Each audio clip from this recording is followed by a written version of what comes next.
In my past life, Sarah Collins, childhood sweetheart, tried to develop an electric car on his own, but the battery exploded. The Collins group teetered on the brink of bankruptcy overnight.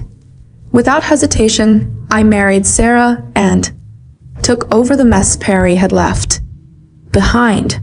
I poured my heart and soul into developing a new generation of intelligent electric vehicles, pulling the nearly bankrupt Collins family back to the top of the industry. But on the day the company went public, Sarah publicly accused me at the bell-ringing ceremony of murdering Perry and stealing his technical achievements. The entire Collins family cursed me as ungrateful and treacherous. Sarah even sent me to prison and watched as I was tortured to death. When I opened my eyes again, I had returned to the day Sarah's grandfather decided who would lead the new car project. He sat in the main seat, his brow furrowed. Oren, I've watched both you and Perry grow up, but there can only be one person in charge of this new project. I bowed and refused. Old Mr. Collins, my abilities are limited. I really can't handle this. But Perry is talented and will definitely lead the company out of this predicament. Sarah's grandfather looked alarmed and raised his voice. Oren, do you know what you're saying? I stood up and looked calmly at Sarah. Old Mr. Collins, I'm not capable enough to lead the Windrunner project. Perry is brilliant and forward-thinking. He's more suitable than me. Besides, Sarah would agree with what I'm saying, wouldn't she? Seeing how sensible I was, being her eyes turned cold. At least, you know your place, whether in terms of technical skills or qualifications. I was far more suitable for this position than Perry. Before today, everyone had assumed I would lead this project and my marriage to Sarah would naturally follow. But in this life, Sarah's cold gaze fell on me. I immediately understood she had also come back. Since you're so determined to save your childhood sweetheart, then I won't stand in your way. Sarah said nothing and quickly left the conference room. I knew where she was going. At this time, Perry was testing his battery design, and that explosion would take his life. There was still time for everything. I stayed where I was, my heart frozen. 10 years of marriage in my past life couldn't compare to her favoritism toward Perry. Oren, do you know what you're saying?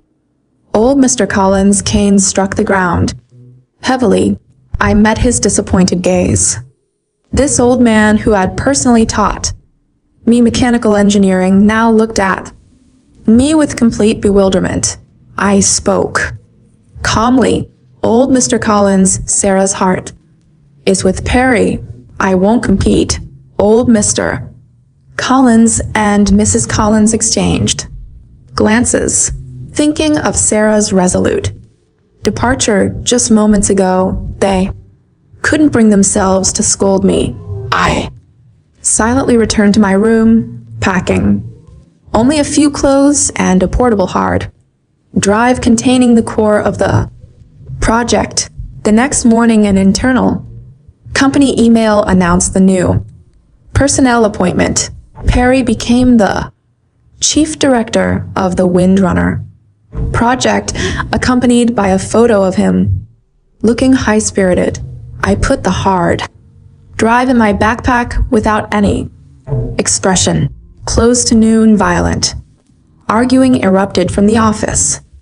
Downstairs, standing at the end of the corridor, I heard Perry roaring, Sarah, you promised me that as soon as I became the director, you'd immediately hand over the German partnership to me. So, Why is Oren's name still on it? Sarah replied helplessly. Perry, Oren handled all the preliminary technical communications for that partnership. If we change people now, the Germans will. Object. I don't care, Perry said with dissatisfaction. I'm the future of the Collins family. Sarah, do you trust an outsider over me? The German partnership was key to the Collins family acquiring the latest generation battery management system. In my past life, I had secured this partnership and optimized it, which led to the Collins family's new car, achieving great success. Sarah knew this perfectly well. A few minutes later, my phone rang. It was old Mr. Collins. The old man sat in his office looking exhausted. Or in this matter, I've wronged you. I suddenly understood. Sarah had given the position with the German contact to Perry after all. Aye. Flatly. Old Mr. Collins, you don't need to say anything. I understand. Old Mr. Collins looked up at me with complex emotions in his eyes. He had always treated me like his own grandson, but caught between his granddaughter's request and the successor he favored, he ultimately sided with Sarah. From my backpack, I took out the hard drive containing all my efforts and placed in front of him. The hard drive contains all the data and technical plans for the Windrunner project, including materials for coordination with the Germans. Every file on this hard drive embodied countless nights of my hard work, watching my calm face. Old Mr. Collins' lips moved, but he couldn't say a word. I stood up and bowed deeply to him. Old Mr. Collins, I will never forget your years of guidance. At that moment, Sarah and Perry burst through the door. He agreed. Sarah didn't even look at me, asking old Mr. Collins directly. Old Mr. Collins nodded, and Perry moved to take the hard drive. I suddenly spoke. Wait a moment. Perry immediately stared at me warily. Warren, what are you trying to pull now? I shook my head and pulled out a document from my pocket. This is the most important battery safety agreement from the German partnership. I just finished organizing it yesterday and haven't added it to the hard drive yet. Perry took the document, and as he looked at the strict terms and data, his expression changed. This agreement has extremely high standards. If any single item doesn't meet specifications, the Germans will revoke the technology authorization, and our tens of millions in upfront investment will go down the drain. My tone was flat. With your design meeting these agreement standards shouldn't be a problem, right? Perry's face flushed red, but he still stubbornly snorted. Stop fear-mongering. It's just a safety agreement. I can handle it in no time. I said nothing more. Perry's approach of sacrificing safety for performance was basically a ticking time bomb. Sarah spoke coldly. You can leave now. From today on, the Collins Group and you, Warren, are completely unrelated. I was about to leave when Perry stopped me. Wait. Since Warren is the project director, he's not part of the Collins family anymore, right? According to the rules, everything he's currently using belongs to the Collins family. Before he leaves, shouldn't he return everything? Sarah, am I right? I turned around and ignored Perry's smug face, looking only at Sarah. Is this what you want? She stood there, her eyes briefly evasive. But in the end, she acquiesced. When old Mr. Collins heard this, he angrily smashed the cup beside him on the floor. Oren has been with the Collins family for 8 years. Even if he's not my granddaughter's husband, he's still like half a grandson to me. Grandpa, Sarah finally spoke, but only to defend Perry. Perry's right. Since he's leaving, we should settle accounts. Clearly to avoid trouble later, I looked at her and suddenly smiled. Old Mr. Collins, since this is Sarah's decision, I'll listen to her, but if we're settling accounts, then I need to settle mine too. I joined the Collins family at 20 and learned technology from you. Until today, exactly 8 years. Perry scoffed disdainfully. Why you trying to take credit for that? I glanced at him and continued. In my second year at the company, I improved the production line process, saving the group over $3 million annually. In my 4th year, the chassis tuning plan I led secured the largest municipal procurement contract that year for the Collins family. In my 6th year, to solve the motor overheating problem, I listed them one by one. With each item I mentioned, Sarah's face grew paler. All of this added together over 8 years, the profit I created for the Collins family has long exceeded everything the Collins family gave me. Sarah's lips were pressed tightly together. She certainly knew the weight of these achievements. In my past life, the Collins family had relied on these accumulated gains to come back to life. Under my leadership, the Collins family supported me for 8 years, and I worked my life away for the Collins family for 8 years. The effort I put in is enough to repay old Mr. Collins' cultivation. From now on, we owe each other nothing. But Perry sneered mockingly. That sounds nice, but the car you drive, the house you live in, which of them is actually yours? He stepped forward and pointed at the car. Keys in my pocket. This Mercedes was provided by the company, right? He then pointed at the watch on my wrist. This Patek Philippe must be worth close to $1 million, right? Could a poor kid like you afford it? Finally, he pointed at the documents on the desk. And that apartment in your name, Grandpa gave you that too, didn't he? All of these. Which one doesn't belong to the Collins family? I let him mock me, keeping my gaze on Sarah the entire time, but she remained silent. Sarah, I couldn't help but ask her, on my birthday that year, the promise you whispered in my ear, have you forgotten it all? Finally, she squeezed 2 words through clenched teeth. I forgot. I had thought that, returning to this life, my heart had already died. I didn't expect that at this moment those 2 words would still stab with sharp pain.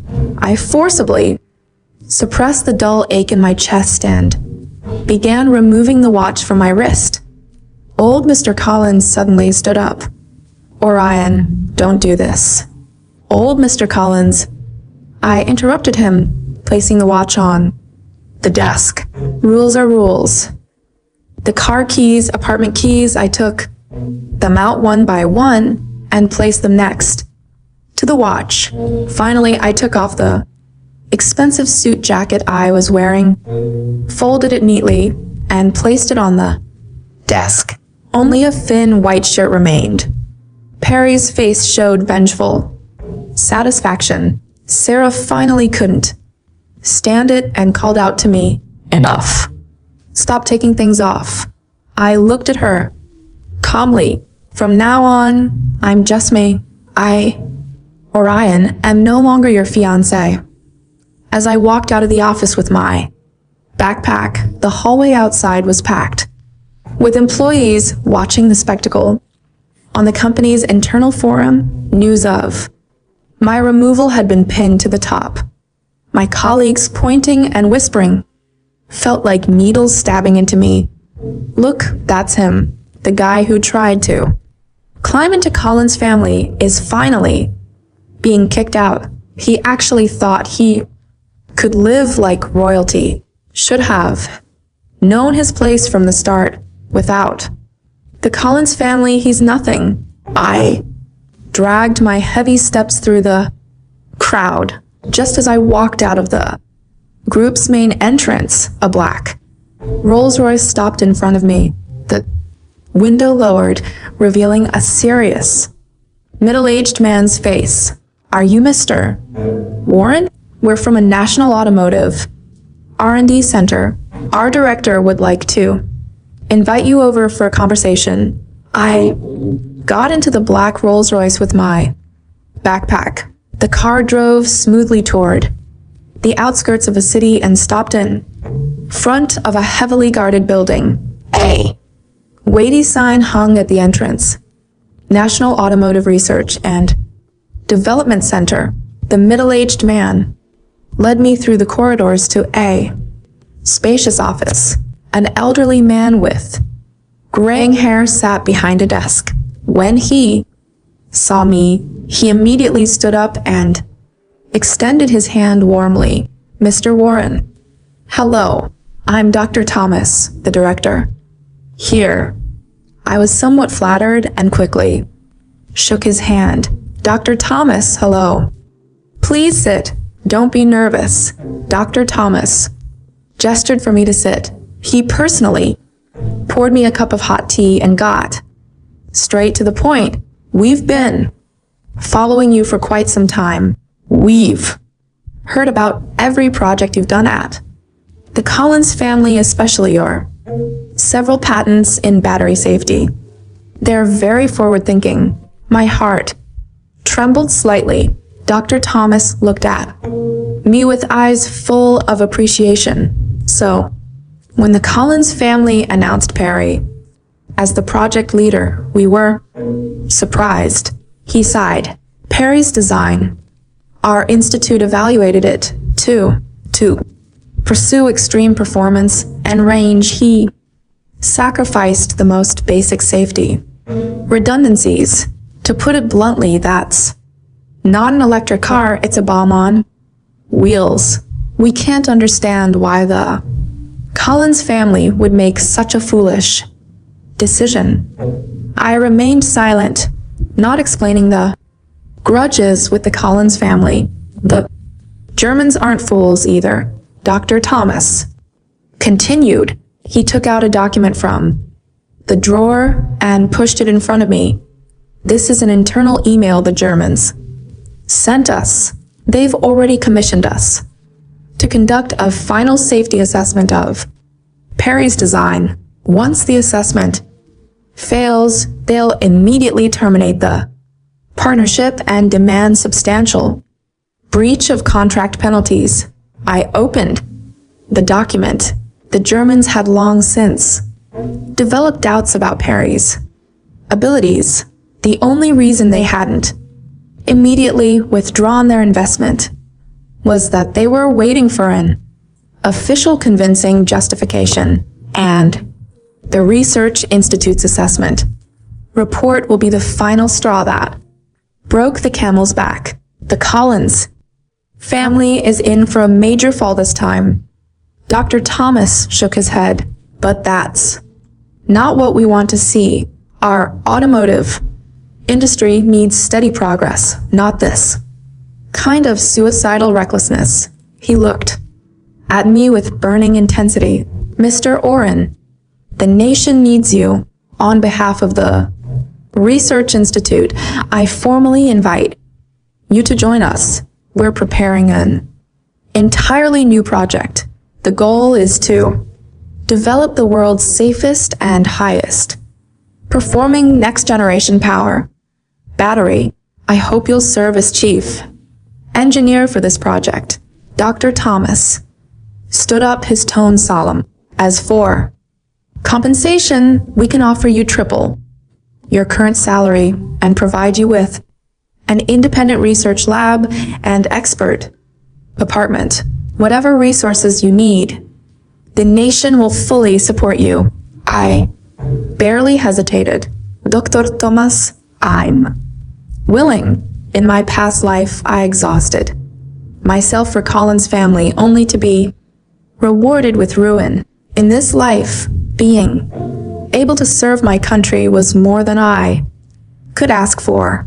The National Automotive Research and Development Center was a world away from the flashy, marketing-driven atmosphere of the Collins Group. Here, there were no press releases hyping unfinished technology, no inflated stock projections, and no nepotism. The hallways smelled of ozone, lubricating oil, and fresh coffee. Dr. Thomas kept his word. Within 3 days of my arrival, I was given the keys to laboratory for a state-of-the-art facility equipped with vacuum glove boxes, high-precision thermal imaging systems, and a dedicated supercomputing cluster for molecular modeling. Mr.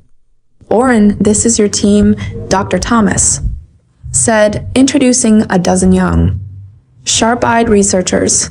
Among them was Dr. Alan Vance, a brilliant electrochemist who had graduated from a top-tier global university. Alan shook my hand warmly, though there was a hint of curiosity in his eyes.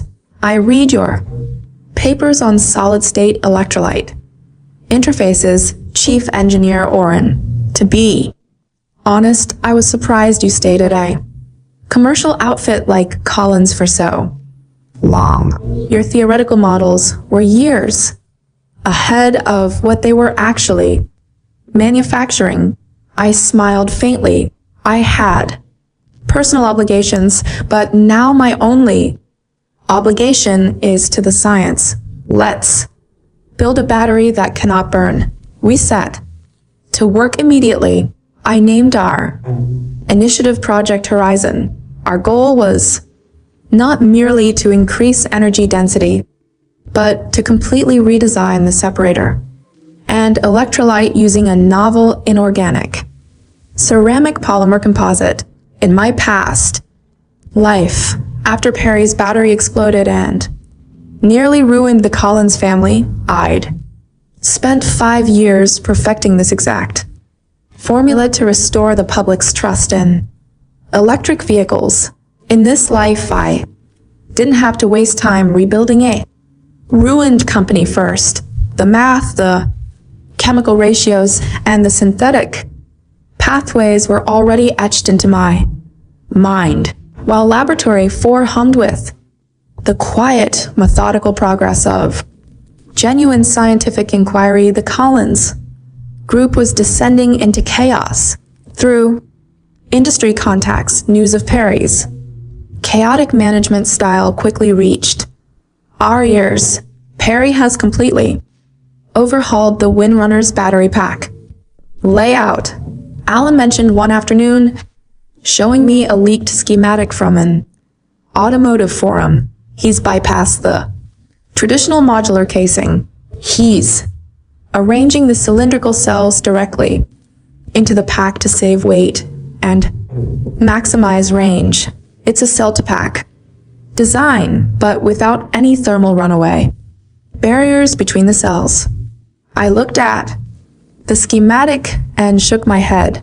If one cell suffers a micro short circuit due to dendrite growth, the thermal runaway will propagate to neighboring cells in less than 3 seconds. The entire pack will turn into a furnace. Doesn't he know that? Alan asked, bewildered. He knows, I said quietly, but he believes. His proprietary liquid cooling sleeve can dissipate the heat fast enough.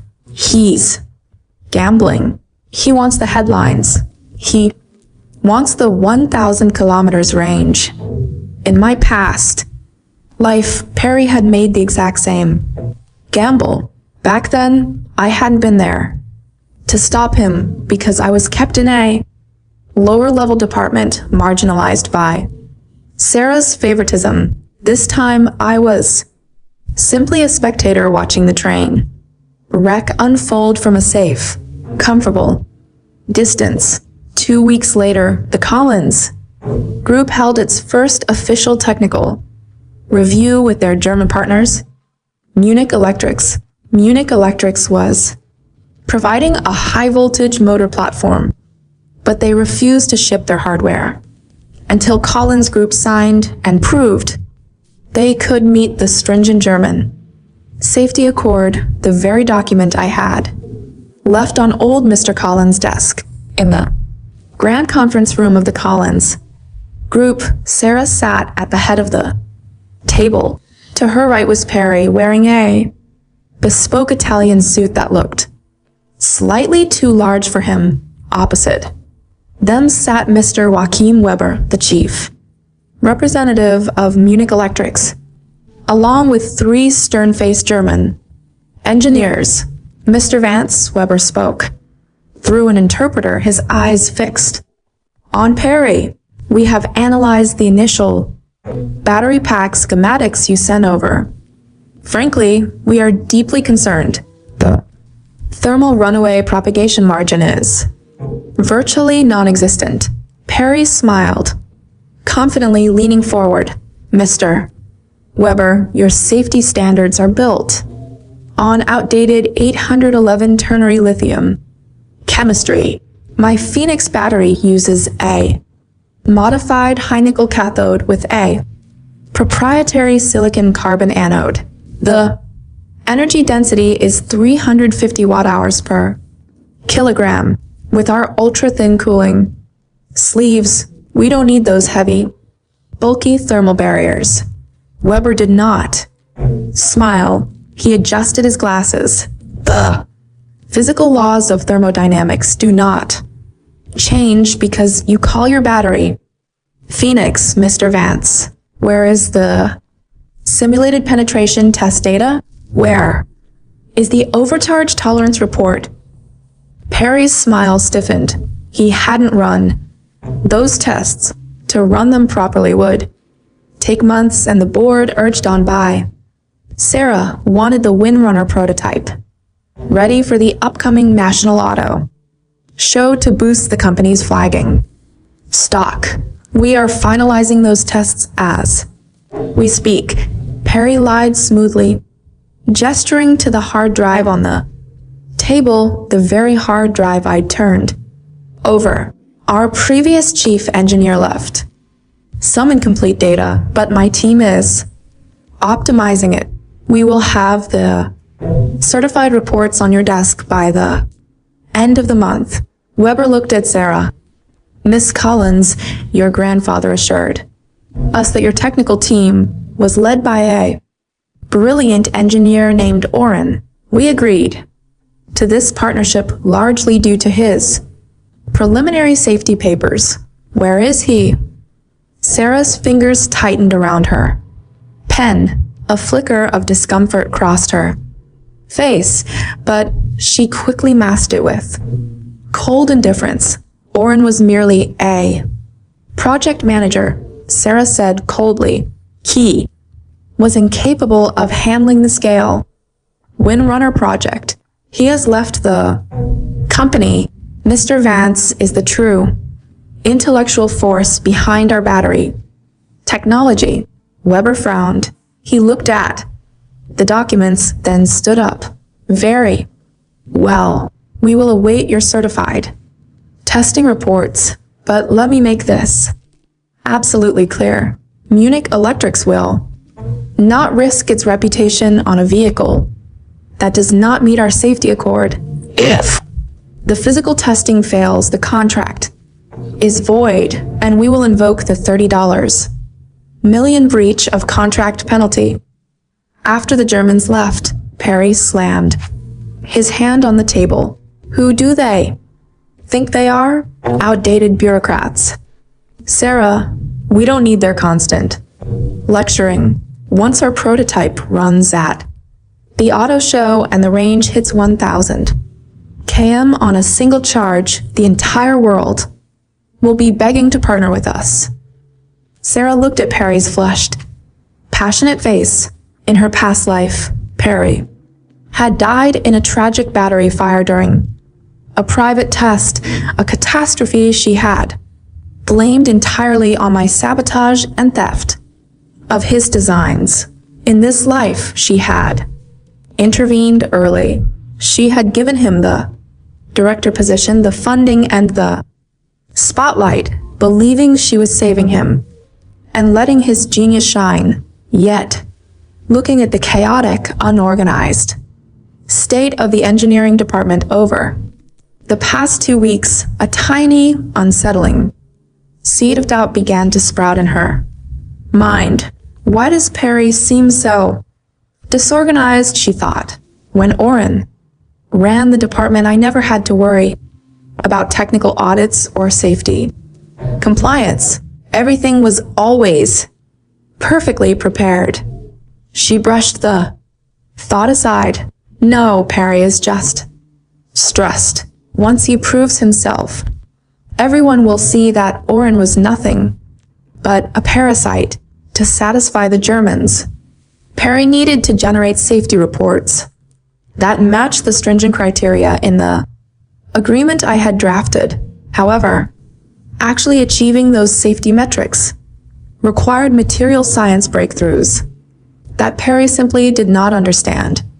Late at night in the Collins Group R&D lab, Perry stared at the simulation screen. Every time he ran the thermal runaway simulation, the virtual battery pack erupted into a digital ball of fire. Within 40 seconds of a simulated puncture.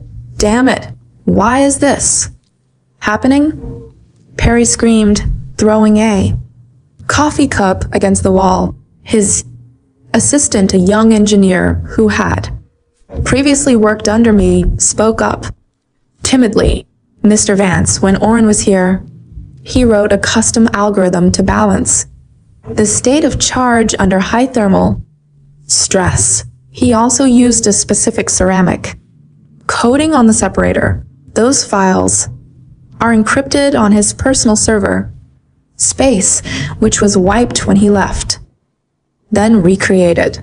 Perry roared, "You're engineers, aren't you? What do we pay you for? We don't have the chemical formula for the coating," the assistant whispered, looking down.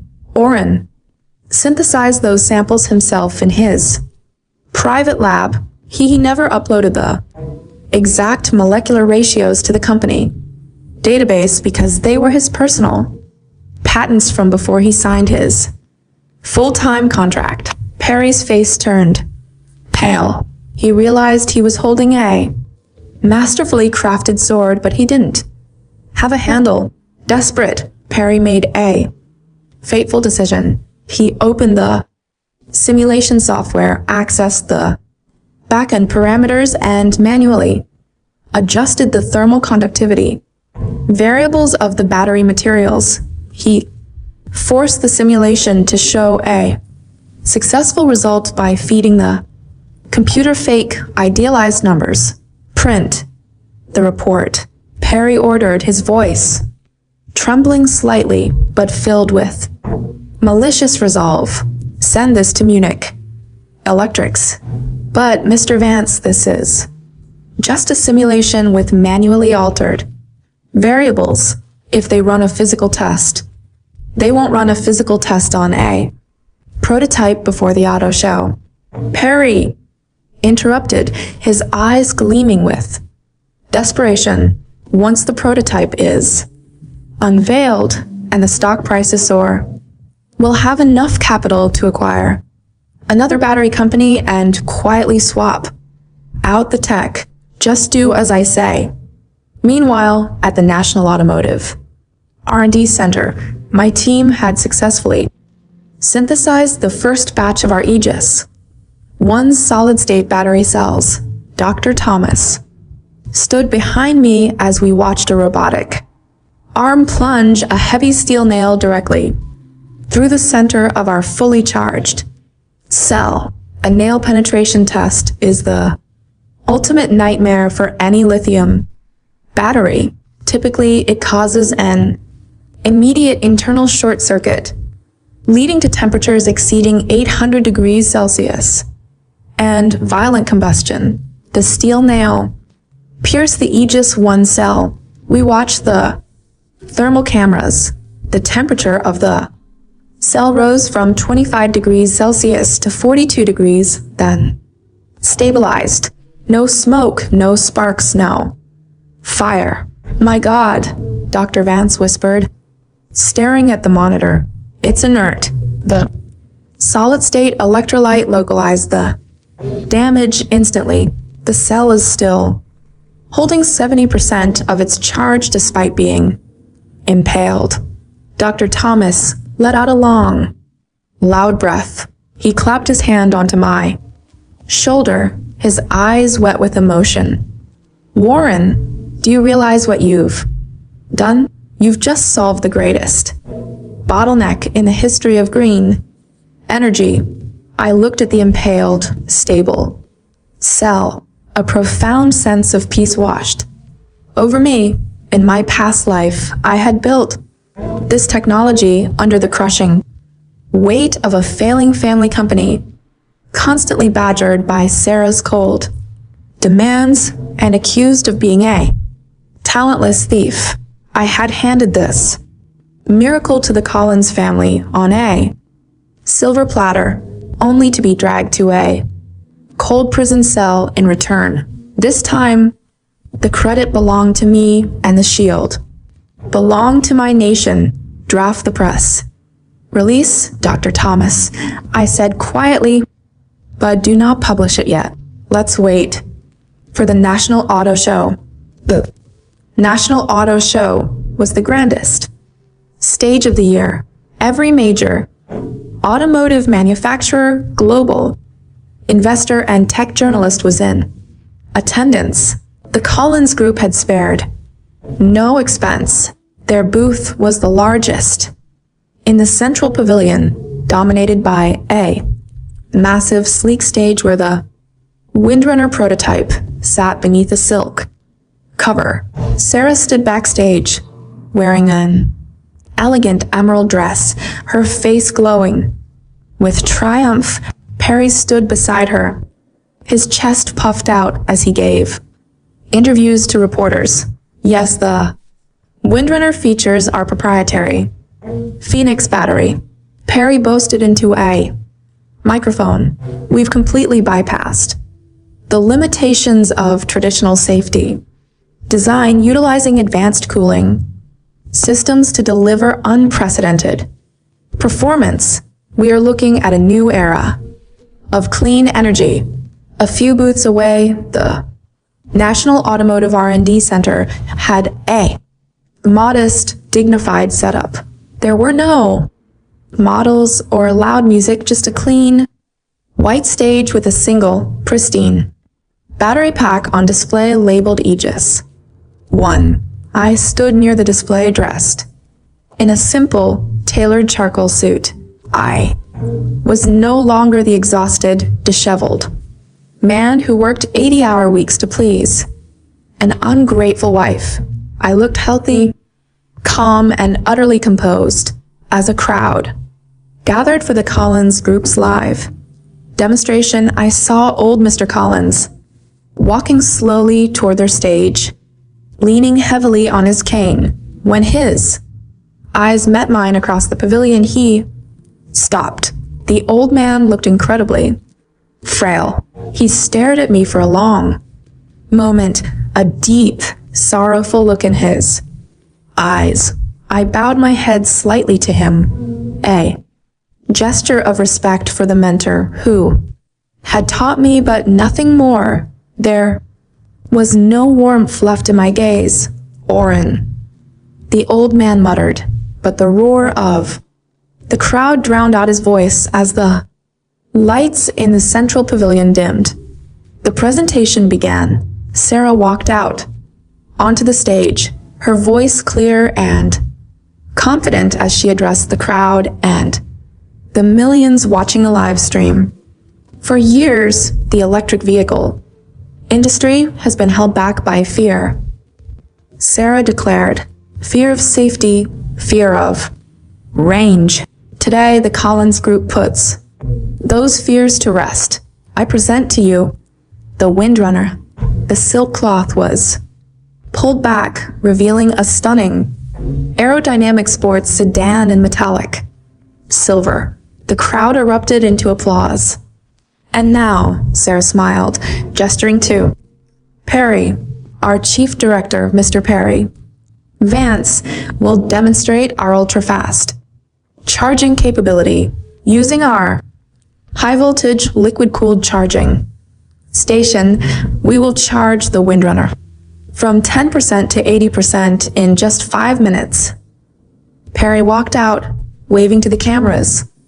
He picked up the heavy liquid-cooled charging cable and plugged it into the side of the Windrunner. On the giant screen behind them, a digital graphic showed the battery percentage climbing rapidly. 15%, 28%, 42%. Backstage, A. Technicians staring at the telemetry. Monitors suddenly frowned.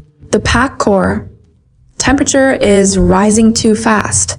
It's already at 55 degrees Celsius. The coolant pressure is dropping. He quickly spoke into his headset. Mr. Vance, we need to throttle the charging speed. The thermal dissipation rate isn't matching the input current. The cells are expanding. In his earpiece, Perry heard the warning, but he looked at the flashing cameras, the smiling faces of the board members, and the prestigious Munich Electrics representatives sitting in the front row. If he throttled the speed now, the 5-minute promise would be broken. It would be a public embarrassment. Keep it going, Perry whispered into his lapel mic. Just 2 more minutes. The cooling sleeve can handle it. But Mr. Vance, I said keep it going. 55%, 68%, 74%. A faint, high-pitched whistling sound began to emanate from beneath the car. In the audience, Mr. Joachim Weber, the chief representative of Munich Electrics, stood up. He was an experienced engineer. He recognized that sound. It was the sound of lithium. Battery cells venting gas under extreme pressure. Get out, Weber shouted in German, his face turning pale. Evacuate the stage. The battery is venting. But his voice was drowned out by the music and the applause. At 79%, a loud, metallic pop echoed through the pavilion. The digital screen flickered and went black. Before Perry or Sarah could react, a thick column of white, toxic smoke erupted from the rear wheel wells of the Windrunner. The smoke was quickly followed by a brilliant, jet-like jet of blue and orange flames. Fire, someone screamed. The crowd panicked. Hundreds of people began rushing for the exits as the sophisticated fire suppression systems of the convention center activated, raining water down on the stage. But water cannot easily extinguish a lithium metal thermal runaway. It only reacts with the lithium producing highly flammable hydrogen gas. Boom! A violent explosion shattered the glass windshield of the Windrunner. The force of the blast threw Perry backward onto the stage. His expensive suit was instantly covered in soot and water, and his face was cut by flying debris. Sarah was frozen in horror. She watched the car, the culmination of her ambition, the vehicle that was supposed to cement her family's legacy, burn with a fierce, unstoppable rage. Through the thick smoke and the screaming crowd, she looked toward the stage of the National Automotive R&D Center. There, standing Calmly behind a protective safety glass partition was Oren. His booth was completely unaffected. He was standing beside Dr. Thomas, watching the inferno. With a cold, detached expression, he didn't look triumphant. He didn't look angry. He looked like a man watching a predicted chemical reaction reach its inevitable conclusion. The aftermath of the auto show disaster was swift and brutal. The video of the Windrunner exploding on live television went viral. Globally, the Collins Group stock price plummeted by the maximum daily limit for 5 consecutive days, wiping out billions in market value overnight. Worse, Munich Electrics immediately announced the termination of their partnership and filed a lawsuit in international arbitration demanding the $30 million penalty for technical fraud, citing the forged simulation reports Perry had submitted. Inside the ruined Collins Group headquarters, the atmosphere was like a morgue. Sarah sat in her office, her hair disheveled, her eyes bloodshot. The door was suddenly thrown open, and old Mr. Collins walked in, supported by 2 assistants. The old man looked 10 years older. He threw a stack of documents on her desk.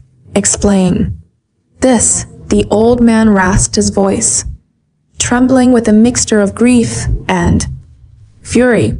Sarah looked at the papers. They were the forensic analysis reports of the exploded prototype, along with the internal emails showing that Perry had ordered the safety simulation data to be falsified. "Grandpa, I didn't know," Sarah stammered, her voice shaking. "Perry told me his technology was mature. He said Oren was the one who was incompetent." Incompetent, old Mr. Collins laughed, a hollow, bitter sound. "Do you know what the National Automotive R&D Center just announced?" He turned on the television on the wall.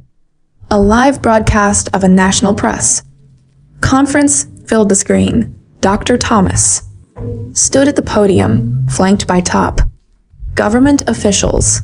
"Today we are proud to announce the successful certification of the Aegis-1 solid-state battery," Dr. Thomas announced warmly. "Under the leadership of our chief engineer, Mr. Oren, we have achieved a breakthrough that completely eliminates the risk of thermal runaway. Aegis-1 has passed every extreme penetration, overcharge, and thermal test with a 0 combustion rate. We have already signed strategic production agreements with the nation's largest state-owned automotive groups." The camera panned to Oren, who stood beside the podium. He looked calm, dignified, and utterly commanding. The television host's voiceover cut in. "Industry analysts estimate that the patents held by Mr. Oren are worth upwards of $10 billion, effectively positioning him as the leading figure in the next generation of global clean energy technology." Sarah stared at the screen, her breath catching in her throat. 10 billion. In her past life, she had believed with absolute certainty that Perry was the genius and that Oren had stolen his notebooks to build his successful career. She had harbored a deep, burning resentment for 10 years, believing she was delivering justice when she sent Oren to prison to be tortured. But now, she had given Perry everything. She had given him the funds, the laboratory, the title, and the authority, and all Perry had produced was a forged report and an exploding car. A sudden, terrifying realization struck her like a bolt of lightning. Perry never had any technical talent. In my past life, the reason the Collins Group succeeded wasn't because of Perry's foundation. It was because Oren and Oren alone took Perry's disastrous, exploding mess and spent 10 agonizing years redesigning it from scratch. I killed the man who saved my family. I tortured the only man who truly loved me. A violent wave of nausea hit Sarah. She slumped back in her chair, her face white as chalk, her hands shaking uncontrollably as tears spilled from her eyes. Just then, the office door opened again, and 2 police officers in uniform walked in. Mr. Perry Vance, the leading officer asked, looking at Perry, who was cowering in the corner of the office.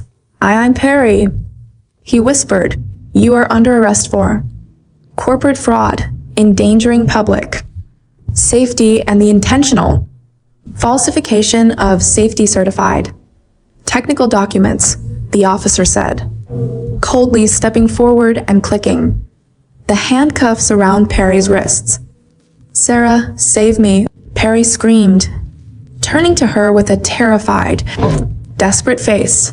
You promised me we'd conquer the industry together. It was just a mistake. Tell them it was a mistake. Sarah looked at Perry. For the first time, she saw him clearly. He wasn't a brilliant, misunderstood genius. He was a cowardly, incompetent fraud who used her affection to advance his own pathetic ego. Take him away, Sarah whispered, her voice dead and hollow. Sarah, you can't do this to me. Sarah. Perry's screams faded down the corridor as the officers dragged him out. 3 days later, the Collins Group officially filed for bankruptcy, reorganization, to pay off the massive debts and the Munich Electric's penalty. The court ordered the liquidation of the family's assets, their villas, their luxury cars, their private collections. All of it was seized.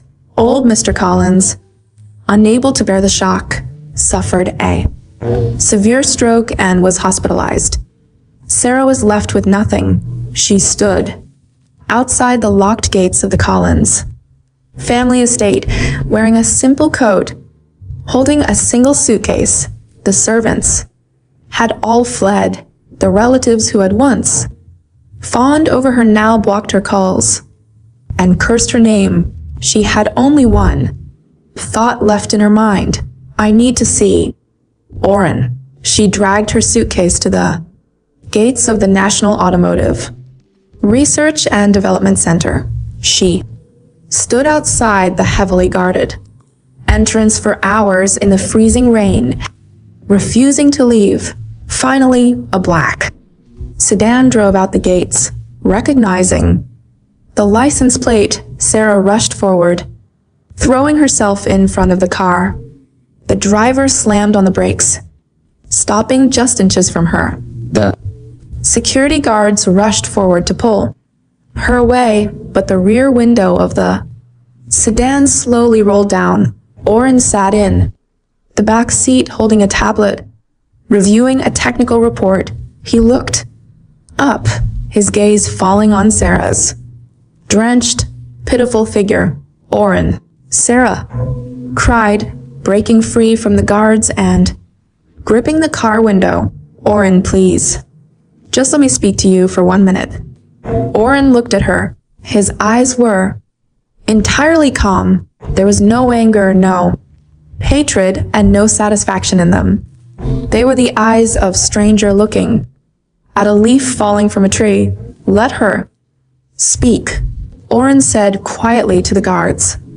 The guards stepped back. Sarah fell to her knees beside the car door, her hands trembling as she clutched the wet metal. Oren, I know, she sobbed, her voice breaking. I know everything now. I was wrong. I was so incredibly wrong. Perry was a fraud. He never had the technology. In my past life, it was you who saved us. You did everything for me. And I betrayed you. I let them hurt. You. I watched you die. She looked up at him with eyes full of desperate, agonizing hope. I went back to save him because I thought he was the victim, but it was you. You were the one who loved me. Oren, I returned to this life. I want to make it up to you. I'll do anything. Please, can we start over? Just give me one chance to be your wife. Again, Oren listened quietly. When she finished, he let out a soft, gentle sigh. Sarah, he said, his voice smooth and steady. You didn't love Perry, and you don't love me. Sarah froze. No. Oren, Ida, I swear. No, Oren. Interrupted softly. You only love the Collins Group, and you only love your own pride. In your past life, when Perry died, your pride couldn't accept that. Your choice of sweetheart was a failure. So, you projected all your anger onto me, convincing yourself that I must have murdered him and stolen his work. He leaned closer to the window, his gaze piercing through her. And in this life, you didn't come to me because you realized you loved me. You came to me because the Collins Group is bankrupt, because Perry is in prison, and because I'm now the chief engineer of a $10 billion national project. If I were still that poor kid with nothing to his name, would you be kneeling here in the rain? Sarah's lips parted, but no words came out. She stared at him, her heart freezing solid. He had read her perfectly, even deep within her own subconscious. Her love was always tied to her status, her ambition, and her need to be right. Oren, please, she whispered, her voice cracking. For the sake of our 10 years of marriage and our past life. In that past life, Oren said, his voice devoid of any warmth, I worked myself to the bone for 10 years. I gave you my youth, my health, and my heart, and in return, you watched me freeze to death in a prison cell. The debt of that life was paid with my blood. The debt of this life was settled. The moment I left the Collins Group with nothing but my clothes, Oren reached out and gently pushed her hands off the car window. We owe each other nothing, Miss Collins. Roll up the window, he said to the driver. No. Oren, please, don't leave me, Sarah screamed, banging her fist against the glass as the dark window rolled up, reflecting her own pale, desperate, and hollow face. The black sedan drove forward, leaving her behind in the cold, gray rain. 2 years later, the National Automotive R&D Center's solid-state battery technology had officially swept the global market. Project Horizons Aegis series was adopted by over 80% of the world's leading electric vehicle manufacturers. Oren's name was etched into the annals of modern engineering history. He was awarded the National Science and Technology Progress Award, the highest honor a civilian scientist could receive. At the award ceremony, Oren stood on the stage bathed in the warm, brilliant spotlights. He wore a simple, elegant suit holding the heavy gold medal. This achievement belongs to our team and to our nation, Oren said, to the applause of thousands of distinguished guests. Science does not lie. It is not compromised for greed, and it does not bend for favoritism. Only those who treat it with absolute honesty will receive its rewards. In a dark, cramped apartment in the outskirts of the city, a woman sat in front of a small, flickering television screen. Sarah Collins looked at the screen, her eyes hollow and glassy. She now worked as a low-level clerk in a small logistics company, earning barely enough to pay for her father's medical bills and her grandfather's nursing home care. Her fingers, once soft and manicured, were now rough and calloused. On the screen, Oren smiled warmly as he shook hands with the national leaders. He looked young, vibrant, and completely beyond her reach, a star shining in the highest heavens. Sarah slowly curled into a ball on a threadbare sofa, hugging her knees as tears silently ran down her cheeks. She had been given a second chance at life, but her greed, her arrogance, and her foolishness had turned that second chance into an eternal, inescapable hell. And in his new life, Oren never looked back. He had finally stepped into the light, leaving the shadows of the past completely behind.